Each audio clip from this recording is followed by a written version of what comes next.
साधको नमस्कार। स्वामी जी के चरणों में शत शत प्रणाम।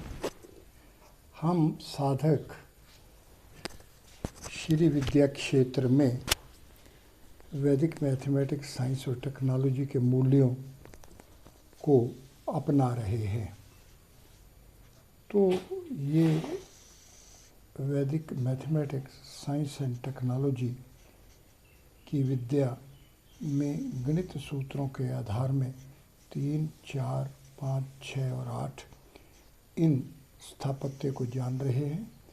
प्रथम कदम में हम 3 स्पेस को, हाइपर क्यूब 3 को, इस भौतिक जगत को, इस विश्व को जानने का प्रयास कर रहे हैं। इसको जानने के लिए हम अपने आप को ये कहते हैं, चलिए हम स्ट्रक्चरल चेंज करें। ये कैसे बना हुआ है और ये स्ट्रक्चर्स जो हैं किस तरीके से हमारे पास विज्ञान से तकनीकी में ले जाएगा। विज्ञान से तकनीकी में पहुंचने के लिए हमारे को इसके जो स्ट्रक्चरल कंपोनेंट्स हैं उसके बारे में जानना होगा। तो पहला कदम होगा कि आइए हम इसकी आकृति को जानें। ये आकृति जो इस तरह बन गई है, जिसके अंदर 8 कॉर्नर पॉइंट्स हैं, जिस पर 12 एजेस हैं, जिसमें 6 सरफेसेस दिख रही हैं और जिसके अंदर एक ये घन, एक मिट्टी का पिंड, एक द्रव्य ये दिख रहा है। ये आकृति जो हमारे पास इस तरह के सांख्य के रूप में सामने आ रही है, इसको जानें। दूसरी बात हम जानें कि ये जो आकृति है, इसका जो ये बाहरी एनवेलप है जो कि 8 पॉइंट्स और 12 एजेस और 6 सरफेसेस वाला है, ये जो 26 अंक बना रहा है, ये 26 से 27वें अंक में जो पिंड स्वयं में है, यही विद्या हमारे पास जब पिंगल छंद शास्त्र में जानेंगे तो हम देखेंगे कि ये 8 अध्यायों की विद्या है और ये 8 अध्यायों की विद्या आखिर में 35 श्लोकों के 8वें अध्याय में गाथा के रूप में होगी और इससे पहले 7वें में 36 सूत्रों वाली विद्या जो है ये हमारे पास इस स्वरूप में होगी कि हम इसको महर्षिणी को जान सकें। सो महर्षिणी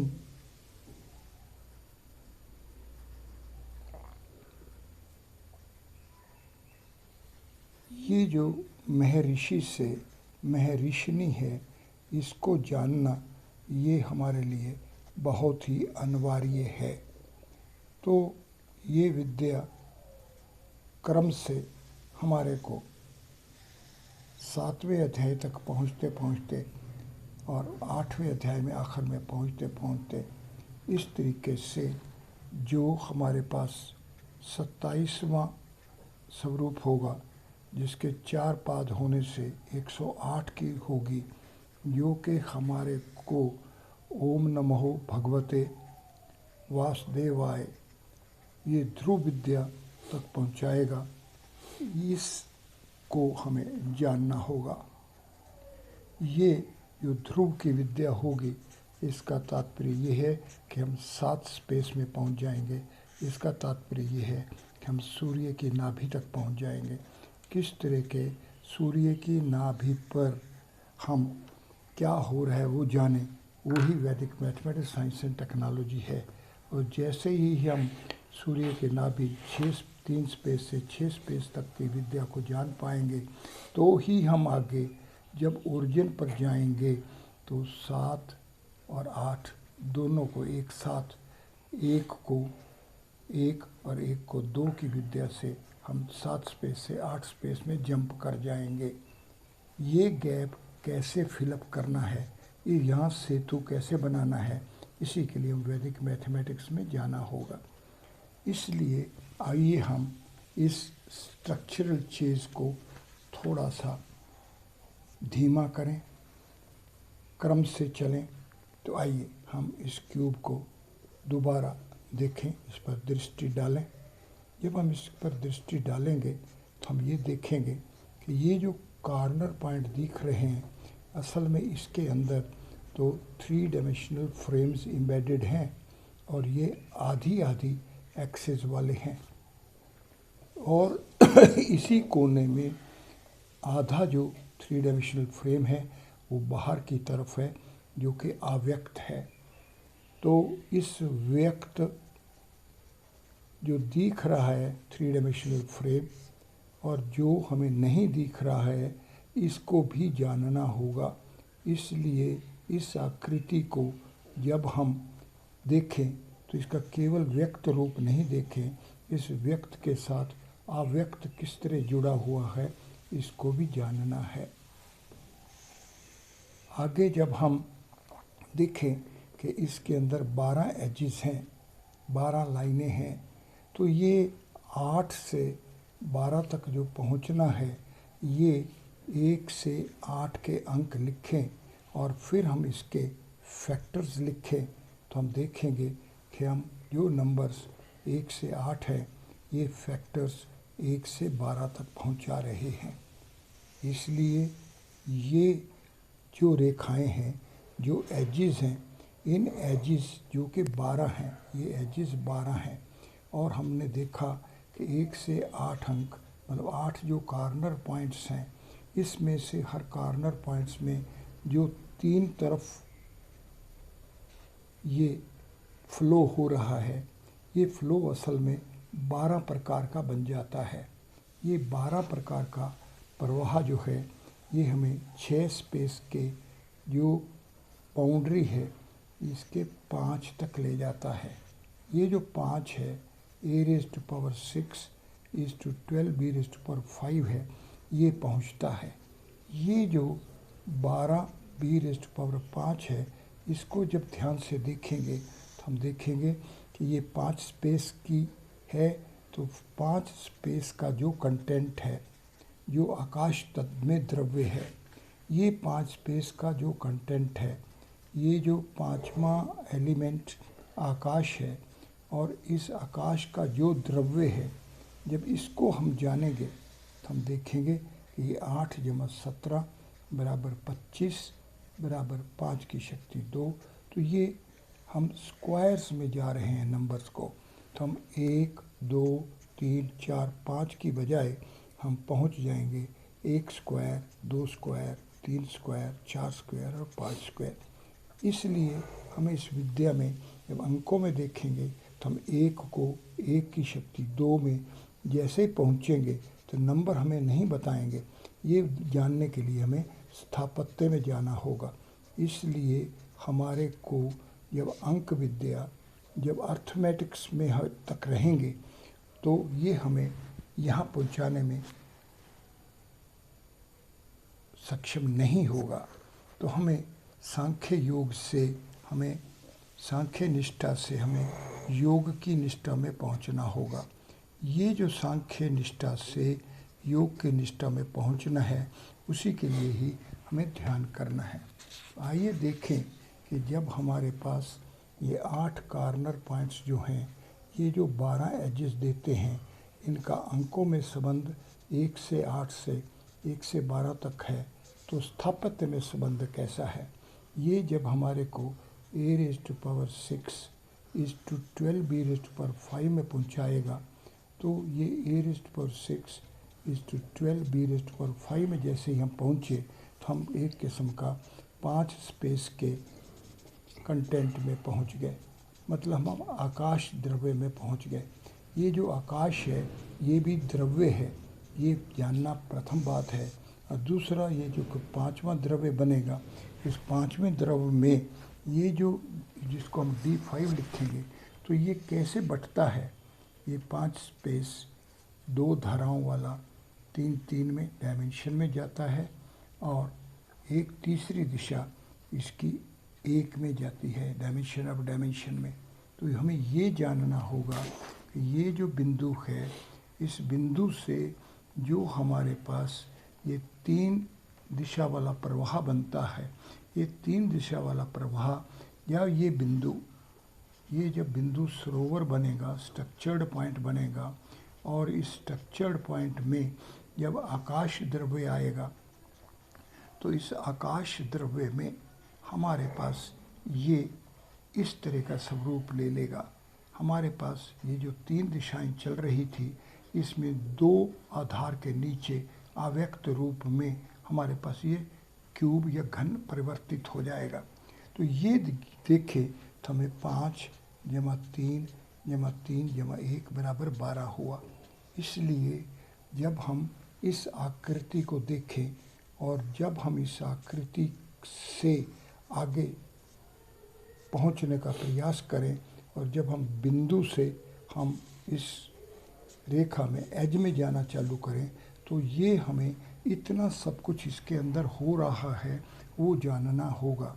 ये सब जाने बिना हम वैदिक मैथमेटिक्स, साइंस एंड टेक्नोलॉजी या 3 स्पेस का जो टेक्नोलॉजी है उसके बारे में बहुत ही कम जान पाएंगे। हमारा ज्ञान सीमित रह जाएगा और उस सीमित ज्ञान को जो आदि से अंत तक हम समझते हैं, हम जान रहे हैं, वो आदि से अंत, आदि केवल 10 दिव्य अंक बनाता है, अंत जो है वो केवल 14 दिव्य अंक बताता है। पर ये अनंत भी है, इससे आगे ये 23 अंक वाला है। किस तरह से 1 से 14 अंक के 1 से 23 फैक्टर्स बनते हैं। ये जो 23 है, ये अंक सबसे इम्पॉर्टेंट अंक बन गया क्योंकि हमें ये अंत से अनंत तक पहुंचाने वाला है। ये 23 अंक को अपनी वैदिक mathematics, science and technology dictionary में बहुत ही विस्तृत रूप से अपनाना चाहिए, क्योंकि ये पार्वती का अंक है, ये गॉडेस पार्वती है। तो हम शिव जी के लोक में जब हम 5 स्पेस में पहुंच रहे हैं तो इस यहाँ पर पार्वती जी का क्षेत्र है, यही श्री विद्या क्षेत्र है। ये श्री विद्या क्षेत्र असल में गणेश और स्कंद का क्षेत्र है, और गणेश जी रिद्धि और सिद्धि दो देवियों के पति हैं और इनके पुत्र शुभ और लाभ हैं। ये शब्द शुभ जो है ये 6 और 8,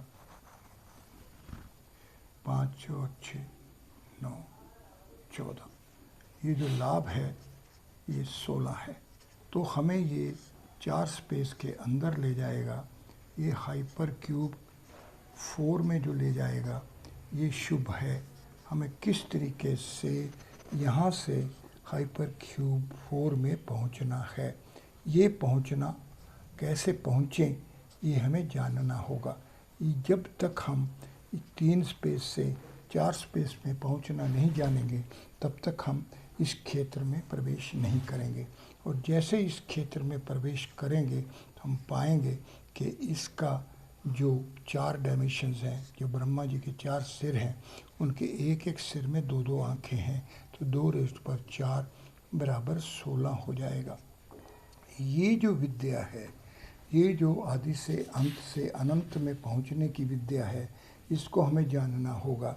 और अगर हम देखें कि ये जो हमारे पास 3 स्पेस से 4 स्पेस में पहुंचेंगे तो इसके अंदर 2⁴ पर अगर हम 2 जमा 2 जमा 2 जमा 2 8 जो बनता है जो कि 1 है, और 2 गुणा 2 गुणा 2 गुणा 2 जो कि 16 जो कि 2 बनता है, ये जानना होगा किस तरीके से ये स्पेशियल डायमेंशनल फ्रेम बन रहा है। तो हम इस क्यूब के अंदर से जैसे ही हम इस बिंदु 8 कॉर्नर पॉइंट्स से हम 12 एजेस में पहुँचे, तो इससे आगे किस तरह से हम 6 सर्फेसेस में पहुँचेंगे, किस तरह से ये इसका आधा है, तो किस तरीके से 12 बराबर 6 गुणा 2 से 6 बराबर 6 गुणा 1 तक किस तरह के 2 को हम 1 मानकर चलें तो हम पहुँचेंगे। ये हमारा गणित जो लीनियर एक्सिस वाला गणित था, जो कि हमें क्यूब तक सीमित किए हुए था, ये हमारे को आगे स्पेशियल जो कि 4 स्पेस में हमें प्रवेश करवा रहा है। तो हम किस तरीके से इस लीनियर एक्सिस वाले सिस्टम से हम स्पेशियल वाले सिस्टम में पहुँचें। तो आइए हम घन को दोबारा देखें। इस आकृति पर ध्यान करें। हम जानते हैं कि इस आकृति को 8 कॉर्नर पॉइंट्स हैं। हर कॉर्नर पॉइंट्स में ये 3 डायमेंशनल फ्रेम आधा आधा है और इसका इंटरनल डायगोनल इसके दूसरे आधे को सन्निहित किए हुए है। ये जो हो रहा है और ये जो क्यूब है, ये 8 क्यूब्स में 8 सब क्यूब्स में बट रहा है। इस स्पेस का 8 ऑक्टेंट्स में बदलना, ये 3 लीनियर एक्सिस के कारण दिख रहा है, पर असल में तो ये 3 स्पेशियल एक्सिस में हो रहा है। ये 3 स्पेशियल एक्सिस के कारण से ही ये 1 से 8 में हो रहा है। ये 1 से 8 में होना, ये भाग बनना, ये ही जानना होगा। जब तक हम इसको एक क्यूब ही मानते रहेंगे, एक क्यूब ही समझते रहेंगे, तब तक हम इसके बारे में अनभिज्ञ रहेंगे। असल में ये 8 सब क्यूब हैं। ये हमें इस तरह से संकलित किए हुए हैं। इसके अंदर जो श्वेत आवरण है, ये जो प्रकाश जो है अंदर में सतरंगी है, इसके अंदर 7 रंग हैं, लेकिन हमें ये श्वेत दिखता है। इस श्वेत दिखने के कारण से ही हम इसको एक क्यूब मान रहे हैं, पर असल में तो इसके अंदर 7 रंग छिपे हुए हैं। ये असल में 8वीं अवस्था है। तो ये 2 क्यूब तक पहुंचना हमें जानना होगा, और इसके जाने बिना हम नहीं कह सकते कि हम इस अपने विश्व को, इस 3 स्पेस को, ये श्वेत प्रकाश से ढके हुए आकार पिंड को हम जान पा रहे हैं। हम जानते हैं कि अथर्ववेद कहता है त्रिशप्ता, ये जो 3 है, ये तो 3 और 7 वाला है, लेकिन सप्तेश्वर उपनिषद हम बताता है 1, 2 और 3 के पश्चात हमें 4 में नहीं जाना, हमें 8 में जाना है। क्योंकि 4 जो है 2 गुणा 2 है, क्योंकि यहाँ पर 2 फैक्टर्स हो चुके हैं, 2 खंड हो चुके हैं। इसलिए हमारे को ये विद्या इस तरह जाननी है। और ये 1, 2 और 3 और 8 का योग 14 है, जो कि हाइपरक्यूब 4 है, और यही हमारे को अग्नि बनाएगा। अगर हम अग्नि शब्द को देखेंगे तो इसके अंदर भी 14 अंक हैं, और अग्नि हमारे पास तीसरा द्रव्य है। तो इसलिए ये जो द्रव्य तीसरा द्रव्य है, और जो ये पहला द्रव्य है पृथ्वी का द्रव्य है, ये पृथ्वी की द्रव्य से तीसरे अग्नि के द्रव्य में पहुंचने पर जो हमें एक 8 ही बनकर दिखेगा, एक त्रय हो जाएगा, इसके अंदर छिप जाएगा। इसलिए हम अग्नि की विद्या नहीं जान पाते, इसीलिए हम यज्ञ के विधान को नहीं जान पाते। इसलिए हमारे को अगर वैदिक गणित में से वैदिक तकनीकी तक पहुंचना है तो हमें इस अग्नि की विद्या को जानना होगा। ये अग्नि की विद्या का प्रकाश से क्या संबंध है, और इस प्रकाश का सूर्य से क्या संबंध है, और इन सब का चक्षु से क्या संबंध है, और चर्म चक्षु से किस तरह से हमें दिव्य चक्षु में पहुंचना है, और यहाँ से हम किस तरह से ज्ञान चक्षु में होंगे, और इसके पास हमारे पास ब्रह्म दृष्टि आएगी। तो ये सब अवस्थाएं हमें क्रम के अनुसार इस टेक्नोलॉजी की विद्या क्षेत्र में जाननी होंगे। ये सब जानने के लिए हमारे को अब इस आकृति को फिर ध्यान से देखना होगा।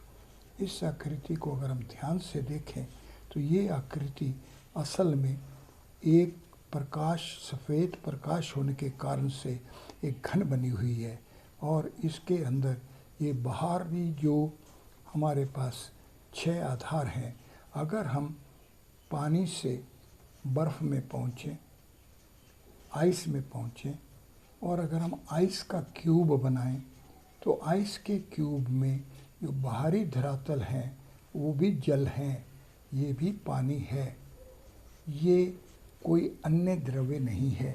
इसलिए हम कहते हैं जो द्रव्य है ये जब द्रवित होता है, इसके अंदर जो द्रव्य है इसका जब इत होता है, मतलब जब ये लाइन से प्लेन में बनता है या 3 स्पेस से या 4 स्पेस में बनता है, तो ये जो द्रव्य का परिवर्तन है, इस परिवर्तन को जानना होगा। और इस द्रव्य के परिवर्तन को हमारे वैदिक विधान में ये 9 द्रव्य हैं। पृथ्वी भी द्रव्य है, आपा जल भी द्रव्य है, अग्नि भी द्रव्य है, वायु भी द्रव्य है, आकाश भी द्रव्य है। इस आकाश द्रव्य जो कि 8 × 17 25 है, ये फिर पृथ्वी बन जाता है। ये इसके आगे हमारे पास काल है, इसके आगे दिशा है, इसके आगे आत्मा है और इसके आगे मन है। ये मन भी एक द्रव्य है, माइंड भी एक द्रव्य है। इस द्रव्य को, इस बुद्धि में जो हमारे मन के अंदर, जो हमारे मस्तिष्क के अंदर, जो कि हमारे मन मस्तिष्क के अंदर जो बुद्धि का क्षेत्र है, इस बुद्धि के क्षेत्र में जो चेतना का आधार है और ये चेतना जो ब्रह्मी अवस्था में स्थापित हो जाती है, ये सब जानने के लिए हमें द्रव्य कैसे द्रवित हो रहा है, ये पृथ्वी कैसे जल बन रही है, और ये सब हमारे को जानना होगा। ये जानने के लिए हमें इस आकृति को बार बार देखना होगा। और जैसे ही हम इस आकृति को बार बार देखेंगे और जैसे ही हम इस पिंड को 8 पिंड वाला देख पाएंगे तो हम इसके केंद्र पर केंद्रित होंगे, जो कि केंद्र जो है ये 23 अंक की व्यवस्था है, जो कि पार्वती जी की व्यवस्था है, जो कि हमारे को 5 स्पेस में पहुंचाने की अवस्था है। तो यहाँ पर 8 क्यूब थे, इसलिए यहाँ पर चतुष्पीठ है, यहाँ पर 8 क्यूब के कॉर्नर पॉइंट्स मिल रहे हैं, लेकिन इसका जो केंद्र है वो 5 स्पेस है। तो इसलिए हमें इस आकृति से इस आकृति तक पहुंचना है, इसके केंद्र तक पहुंचना है और फिर केंद्र के भी केंद्र तक पहुंचना है। ये केंद्र के केंद्र तक पहुंचना का तात्पर्य ये है कि जो ऋषि है ये महर्षि बन रहा है और महर्षि को ब्रह्म ऋषि बनना है। ये क्रम के अनुसार जो बुद्धि के क्षेत्र में जागृति हो रही है, जो बुद्धि के में परिवर्तन हो रहा है, जो बुद्धि में चेतना आ रही है, उसी के अनुसार ही हमारी दृष्टि इस आकृति के अंदर की जो आकृति व्यवस्था है उसको जान पाएगी। इसलिए जैसे जैसे हमारी बुद्धि प्रखर होगी, जैसे जैसे हमारी बुद्धि रितंभरा बनेगी, जैसे जैसे इसके अंदर और धारण करने की शक्ति बनेगी, तो हम इस श्वेत आवरण को हटाकर इसके केंद्र में कैसे ब्रह्मा जी का घर है चतुष्पीठ में पहुँचेंगे। इससे आगे हम कैसे ब्रह्मा जी के हृदय में शिव जी का स्थान है वहाँ पहुँचेंगे, और उससे आगे किस तरीके से शिव जी राम जी की, विष्णु जी की आराधना कर रहे हैं और विष्णु जी इनकी आराधना कर रहे हैं, इस अवस्था में पहुँचेंगे। इसमें पहुँचने के लिए हमें पिंगल छंद शास्त्र को जिस क्रम से बंधा हुआ है, पहला गण में जो 8 गण बना रखे हैं, उसके बाद छंद में जो कि हमारे पास 7 तरह के छंद हैं, 6 दिशाओं वाले हैं, जो 42 स्वरूप वाले हैं, यहाँ तक पहुँचना होगा। और इसके बाद हम पाद में जाएंगे और इसी तरह आखिर में गाथा तक पहुँचना है।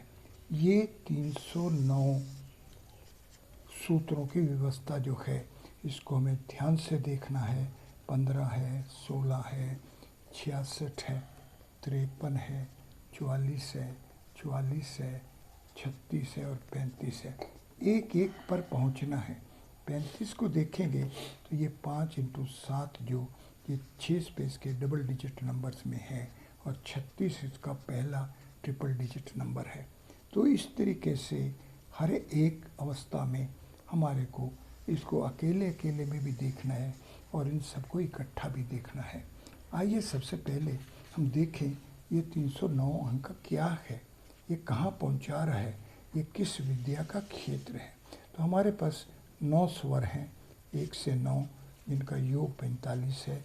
हमारे पास का से माँ तक 5 × 5 ये 125 विद्या में पहुँचाता है। हमारे पास अंतस्था है या रा लावा, ये 16 अंक हैं। हमारे पास ऊष्मना है 4, सा शा हा, ये 20 है। हमारे पास यम है 9 से 16 तक, ये 100 हैं। इन सब का योग 306 है। ये 306 जो दिव्य अंक हमारी पूर्ण वर्णमाला है इसके हैं। तो ये इसको जब डायमेंशन लेंगे तो 307 में बाउंड्री बनेगी, 308 में डोमेन बनेगा और 309 में ओरिजिन बनेगा। किस तरीके से पिंगल छंद शास्त्र के 309 सूत्र जो 8 स्टेप्स वाले हैं, जो अष्ट प्राकृति वाले हैं, ये किस तरीके से 309 के ओरिजिन में पहुंचाएंगे। और अगर हम और दृष्टि ध्यान से देखेंगे तो यमों के 100 के अलावा यहाँ पर 206 अंक हैं और हमारे शरीर में कुल हड्डियाँ जो हैं वो 206 हैं। तो किस तरीके से हमारे शरीर का जो अस्थि बल है उस पर कैसे यम स्वरूप में है और ये किस तरीके से हमारे को अपने केंद्र में पहुंचाएगी।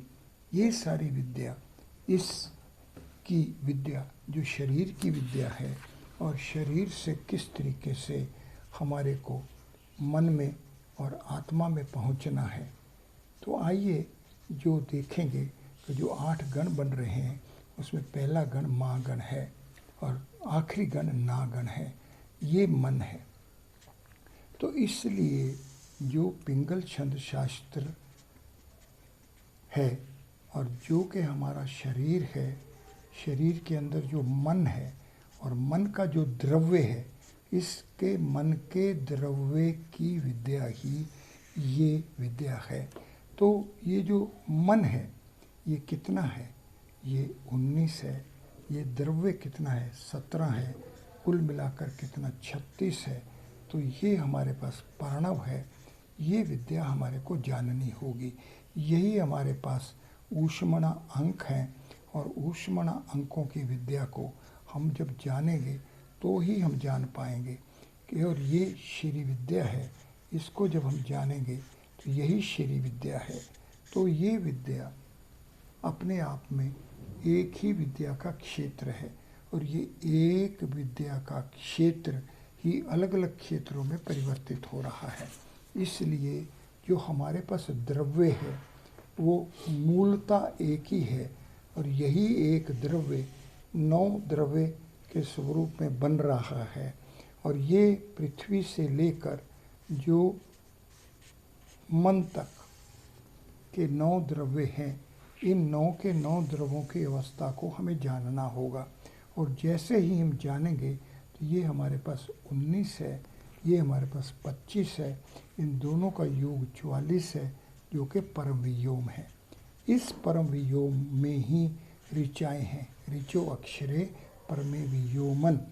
ये जो दिव्य आकाश है, इस दिव्य आकाश को, इस परम आकाश को, इस परम वियोम को जानना है। इस परम वियोम को जानने पर ही हम लगध ज्योतिष वेदांग को जान पाएंगे।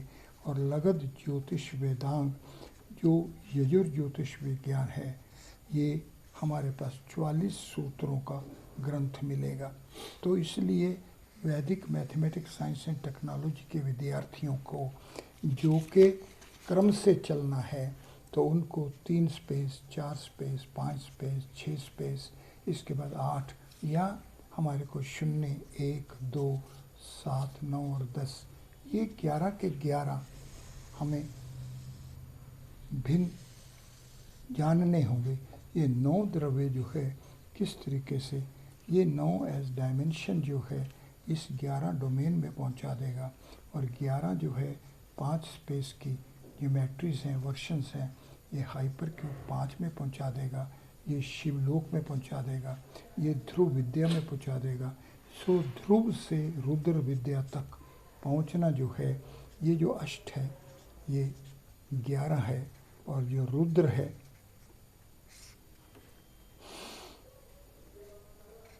17 है, और 17 हमें 19 तक पहुंचाता है।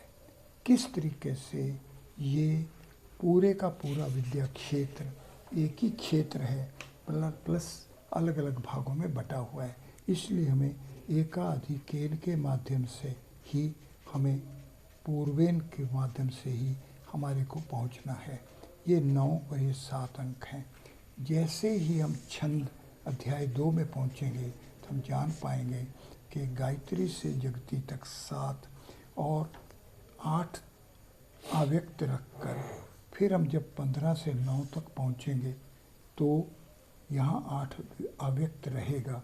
तो ये एकाधिकेन 9 और ये पूर्वेन 7। तो ये जो क्षेत्र है, ये जो जागृत हो रहा है, इसको हम एकाधिकेन पूर्वेन के योग से मानेंगे, इसको खंडित नहीं मानेंगे। तो ये जो बीच में भेद है, ये जो बीच में छेद है, ये जो बीच में भिन्नता है, इस पर सेतु बनाना होगा, और इस सेतु को बनाने का काम ही तकनीकी है। ये सेतु कैसे बनता है, ये सेतु किन गुणों वाला होगा, तो देखेंगे ये 9 और 7 गुणों वाला है। इस 9 और 7 पर ये 8 का जो गैप है, इस पर किस तरह से सेतु बनाया जाए, 8 और 8 को 16 कैसे बनाया जाए, तो इसको एक क्रम से उसके विपरीत क्रम में कैसे पहुंचा जाए, इन दोनों को एक साथ कैसे लिया जाए, तो ही हम इसको जान पाएंगे। इसलिए विद्यार्थियों, साधकों, आप पर ये महर्षि जी का ऋण है, ये स्वामी जी का ऋण है, और ऋण ये है कि आपको ध्यान करना है, और दूसरा आपको 5x5 के बारे में जानना है, इस पर ही आगे चलना है। तो ये 1 से 9 तक के जो स्वर हैं, इनके मध्य में जो बांटेंगे तो ये 5x5 बनेगा। आपको इन का से लेकर माँ तक के जो व्यंजन हैं, इनके बारे में जानना होगा। जैसे ही इन व्यंजनों को आप जान लेंगे और इन स्वरों के साथ स्वरित कर लेंगे, तो आपके पास यम स्वयं में स्थापित हो जाएंगे। ये आपकी बुद्धि को जो चेतना का आधार प्रदान करना है, यही आपकी साधना है। ये साधना जो है, ये बताती है साधना, मतलब आपको अपने आप को ये मानना होगा कि आप स्वयं कुछ नहीं कर रहे, ये स्वयं भू है, ये अपने आप हो रहा है। अपने आप होने का तात्पर्य ये है कि आप ध्यान में चले गए, आपने 7 अंक को अपना यान बना लिया, तो ये 8वें अंक में स्वयं ले जाएगी। ये अष्ट प्रकृति है, ये नव ब्रह्म की अध्यक्षता में कार्य कर रही है। तो ये एकाधिकेन पूर्वेन को सेतु स्वयं में बना रही है। ये सेतु स्वयं में कैसे बन रहा है, इसके लिए हमें उपसूत्रों में जाना होगा, और उपसूत्र 13 है, और ये चित्त का अंक है। तो इसलिए ध्यान करते वक्त हमारे को जो चेतना मिलेगी, वो सेतु स्वयं में बना लेगी। इसलिए बुद्धि सचेतन कैसे हो, ऋतंभरा कैसे बने, ये चर्म चक्षु दिव्य चक्षु कैसे बने, दिव्य चक्षु ज्ञान चक्षु हों, और में ब्रह्म दृष्टि कैसे है, ये कृपा हम कैसे प्राप्त करें, उसके लिए ही हमें सृष्टिकर्ता ब्रह्मा जी ने जैसे अपने हृदय में ध्यान करके शिव भोले का आशीर्वाद प्राप्त कर कर 1 से 10 हो गए, उसी तरह ही हम साधकों को स्वामी जी की निर्देश को श्रद्धा और निष्ठा पूर्वक अपनाकर इस पथ पर चलना होगा। यही हमें साधक बनाएगा। धन्यवाद।